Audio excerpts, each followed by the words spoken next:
Hey guys, we're back for another reaction video.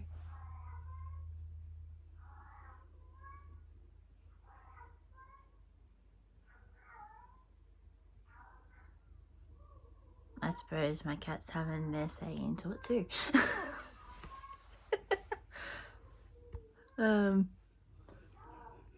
yeah, I hope you all had a good week and hope you are having a good day. Staying safe out there. Alright, I gotta find it again because my iPad decided to turn off. So, creepypasta.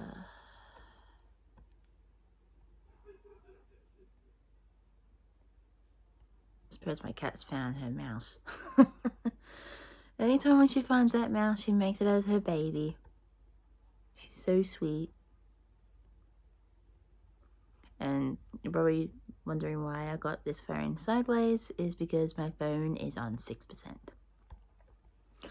So I decided to have it sideways so that way I can still make this video and have it charged. So let's a little cold. There it is. We're doing the lunch lady creepypasta. So here we go.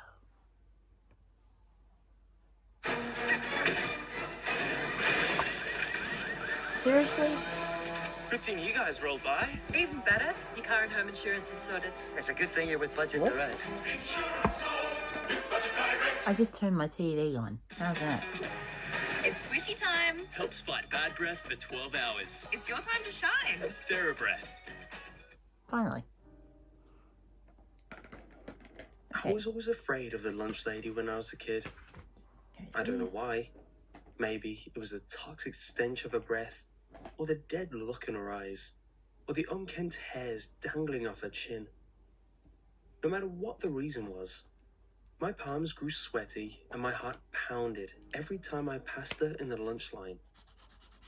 I never felt quite at ease until I left the cafeteria, and even then, I was still worried I would catch sight of her in the hallway between classes. One day, I got into a fight with another kid named Jeremy, and we both received detention. It was his fault, really. I'd been passing him in the hall when he quickly stuck out his foot in front of mine and sent me sprawling to the ground, all my books flying through the air. Samantha, the girl I had a crush on, happened to be standing in the hallway when it happened, When did I become into and she this? joined everyone else in laughing and pointing at me. My rage got the best of me, and Jeremy and I were soon throwing punches at each other. After the teachers broke up our fist fight, we were sent to the principal's office.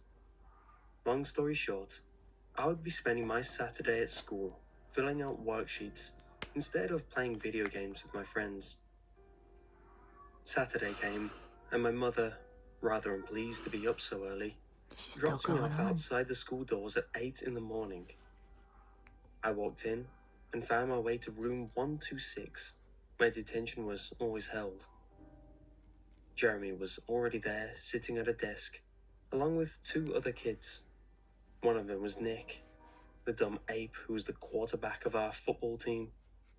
The other was a quiet girl in Sorry classes. guys. It's probably going to make you turn I found eye. myself a seat at a comfortable distance from everyone else. No one spoke a word.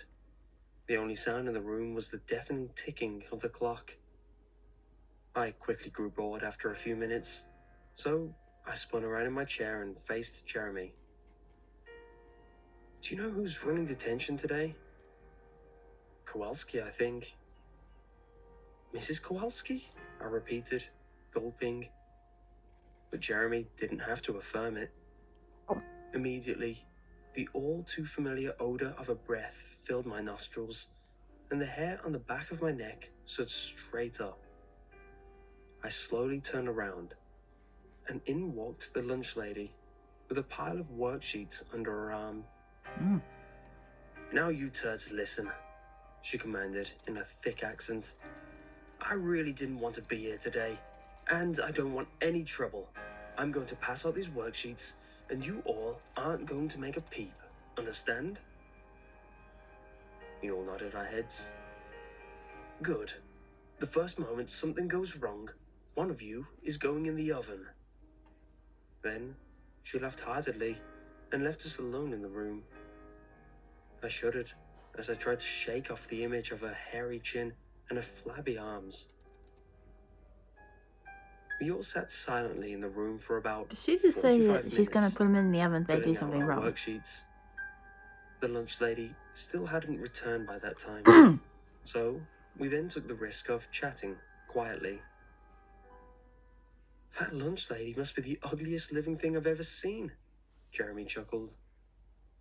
I bet she's so hairy, when you take off her pants, you can't tell whether she's a man or a woman, I replied, snorting. No one laughed. Oh my god. She That's hasn't hilarious. even come back once to check on us, Jeremy continued.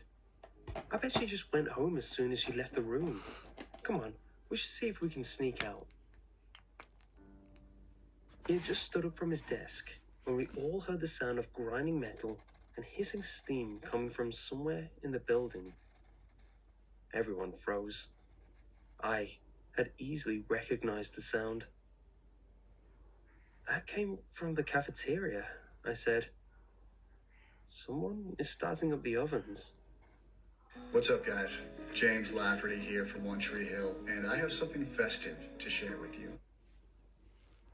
Why the hell would someone turn on the ovens? Nick asked.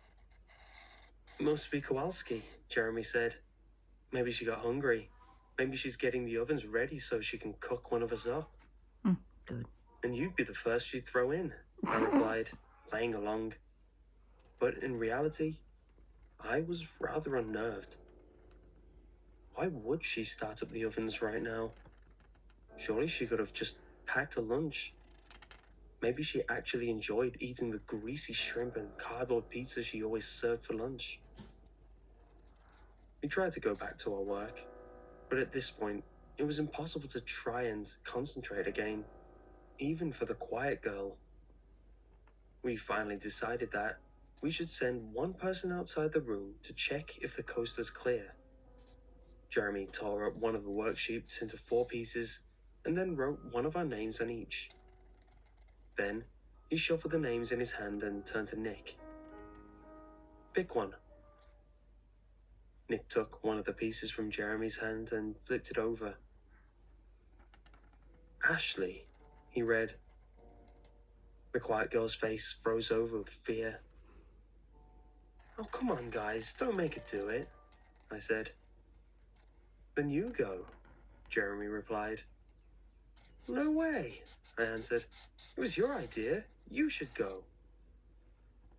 Shut up already, you pussies, Nick interrupted. I'll go. He left the room and disappeared down the hall, and we all gathered at the doorway, waiting for him to return. A few silent minutes passed. The suspense grew unbearable. I was about to tell the others that we should go back in the room when Nick reappeared at the end of the hallway. He glanced over his shoulder and motioned for us to come to him. I quietly shut the door, and we all tiptoed down the hallway, looking all about us. We finally reached Nick. I circled this whole part of the building, he whispered to us. She's nowhere in sight. If we're quiet, I think we can make it to the front door without being noticed. Let's do it, said Jeremy. He took the lead, and the rest of us followed. We slowly made our way through the building, staying close to the walls and listening closely for approaching footsteps. The noise of the kitchen equipment was still traveling through the halls. We finally reached the front doors. Let's get out of here, Jeremy said. He pulled the door handle. The door wouldn't budge more than half an inch. He kept pulling on all the doors, but they were stuck. What the hell? It's chained, whispered Ashley. Let me try. Nick stepped up and grabbed the door handle, wrenching it back and forth furiously until the noise filled the hallway. You idiot! I cried through clenched teeth, dragging the oaf away from the door. What do you think you're doing? We all paused in silence, listening to see if she was coming. Surely enough, after a few moments, we could faintly hear her footsteps coming down the hall. She was approaching swiftly. Run! I cried, and we all took off in different directions.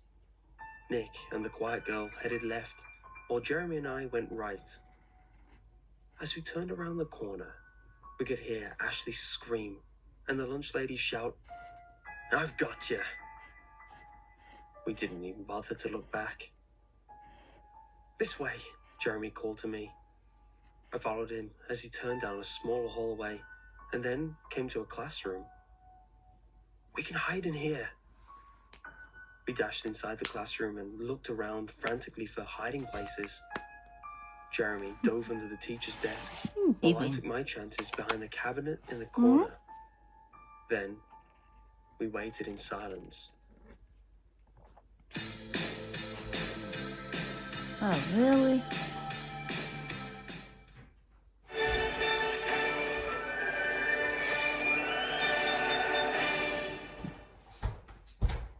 For a few minutes, we didn't hear anything but the pounding of our own hearts. Still, we thought it best to wait it out a little longer. After a little while, we heard someone coming down the hallway. At first, we could only hear a faint mumbling, too quiet to distinguish. We froze. The voice drew closer. Jeremy? Adam? Guys, where are you? Jeremy? Jeremy got up from under the desk and opened the door. Nick, get in here. Nick hurried inside and Jeremy locked the door. Then we all crouched down behind the teacher's desk. Guys, you won't believe it, Nick whispered, catching his breath. I saw her get Ashley. She grabbed her by the arm and she tried to run, but then she hit her over the head with a wrench and was dragging her body down the hallway and... Keep it down, I hissed. You said what? Oh my gosh. She knocked her out or killed her. I don't know, but she was dragging her body down the hallway towards the cafeteria, and the blood was all over the floor. And then I came to find you guys. You're saying Kowalski hit the girl over the head and then dragged her to the cafeteria? That's exactly what happened. I was lucky she didn't see me too. We need to get out of here, now. We need to get to a room with windows, I said. We can break out. Forget it, Jeremy interrupted. Wow, I've seen guys try to break through glass like this. And, unless one of you guys has a sledgehammer, we're not going anywhere. There's only one other way out of this school, and that's through the back doors. But that's next to the cafeteria, I said, completing Nick's sentence. It's the only chance we've got, said Jeremy. We can do it if we're quiet. Then let's go, I replied. No time to lose. We opened the door and looked up and down the hallway. Follow me, whispered Jeremy. We crept down the hall, making our way toward the cafeteria. We were about halfway there, and Mrs. Kowalski's voice came resounding through the building over the intercom. Hello there. Her accent was even more obvious, coming out of the speaker. I see you have left your room. That's unfortunate. However, I promise that there will be no consequences if you simply return to room 126. Ashley is waiting for you there. Ashley? We have to help her, Nick cried. Forget it. She's dead. said Jeremy. We need to get out of here. You didn't see what I saw, said Nick. This woman is insane. We have to save her. Nick bolted down the hallway. Nick, what are you doing? I shouted. I tried to run after him, but Jeremy held me back. No, Adam, let him go. We need to leave now. What an idiot, I muttered as we dashed through the halls. Within a minute, we heard Nick give out a spine-tingling scream. I felt sick to my stomach. Hurry, shouted Jeremy. We're almost there. We blitzed through the halls. I grew nauseous, and it was becoming hard to maintain my balance. The hallway started spinning in front of me. Come on, we're almost there. I pushed on, wanting to vomit with each step I took. Then we turned the corner, and there it was, the back entrance. We made it, cried Jeremy. Let's get out of here. We were going so fast, we nearly ran right into the doors. Oh, I was gosh. about to hurl. Jeremy pulled on the door handles. Oh God, no, no. They were chained. We were trapped. I collapsed on the floor, exhausted. No, no, God, no, Jeremy screamed as he continued to yank back and forth on the door handles.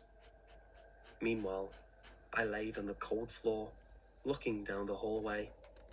The cool linoleum felt good against my burning cheeks. My stomach was still churning. And then, out of the corner of my eye, I saw a pair of black boots appear at the end of the hallway. I looked up. She had arrived. Jeremy was now wildly throwing himself against the door. The lunch lady slowly approached, step by step, yielding a bloody wrench in her hand. It was too late. It was all over.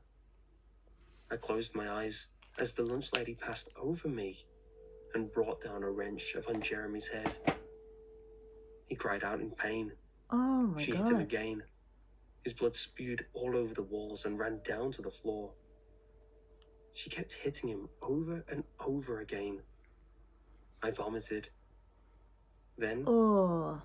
everything went black. This is not just cheesy zucchini fritters. This is more. This is getting props for making nutrition.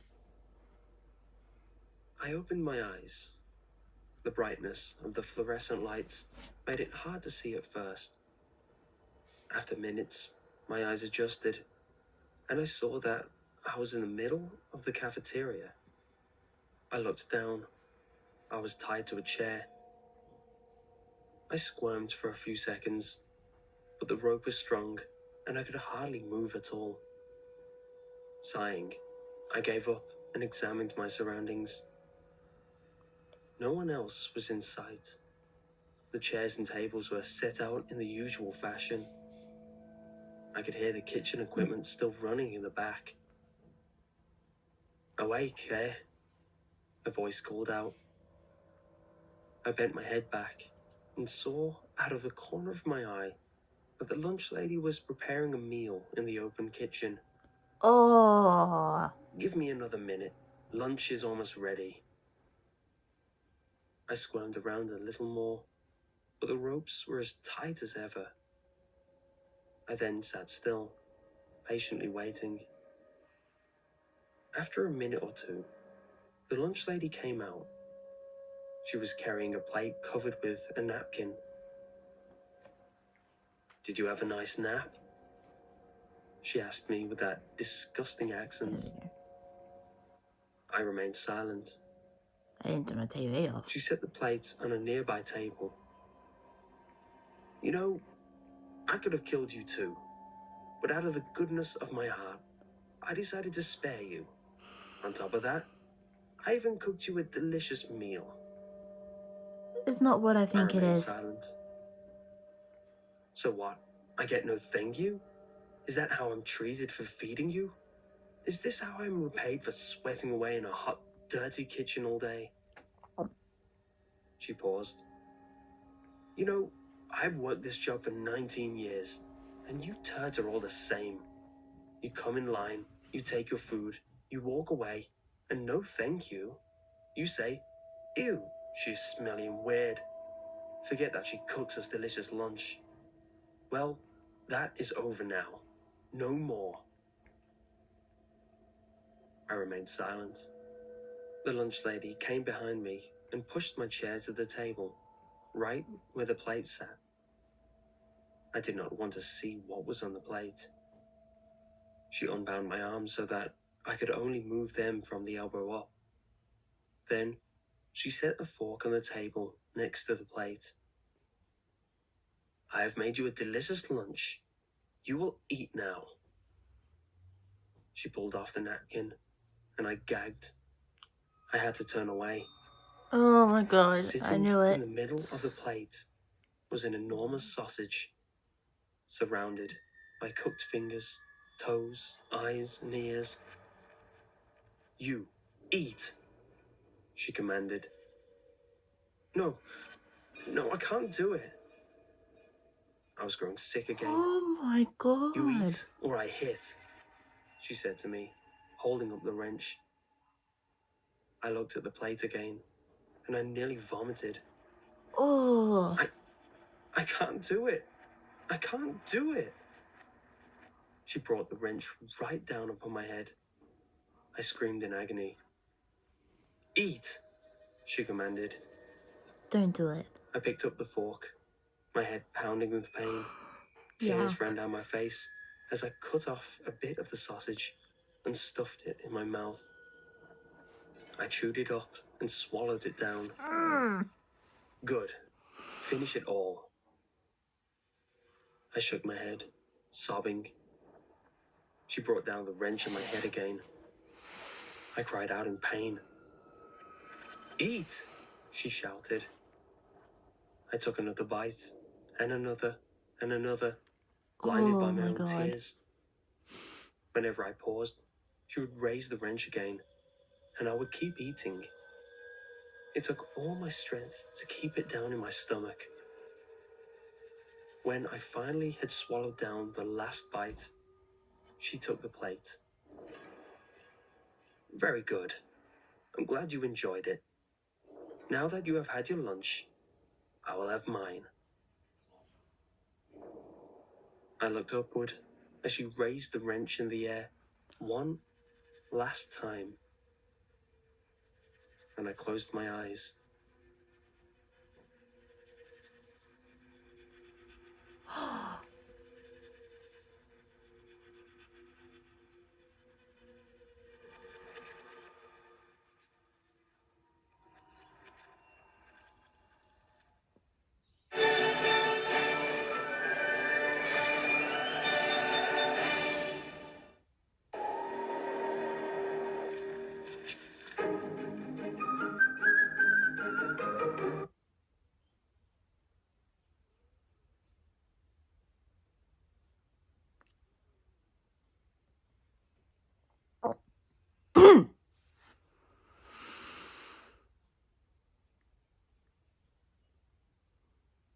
What the god? That is a stomach turning story. Whew. Oh my god. So I assume at the end she kills him and eats him. Oh.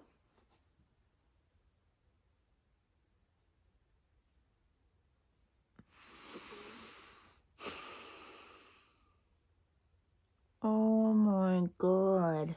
My stomach. Oh my god. And one thing is even more scarier. It is 12:50 p.m. lunchtime. I don't think I can have lunch after hearing that. Oh my god. Like, the thoughts are still in with you. Oh my god. Those poor kids.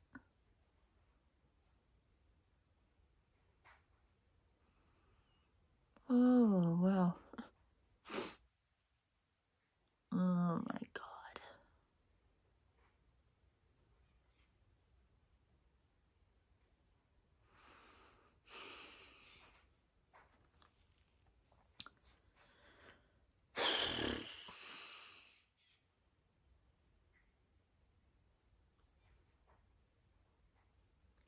Okay.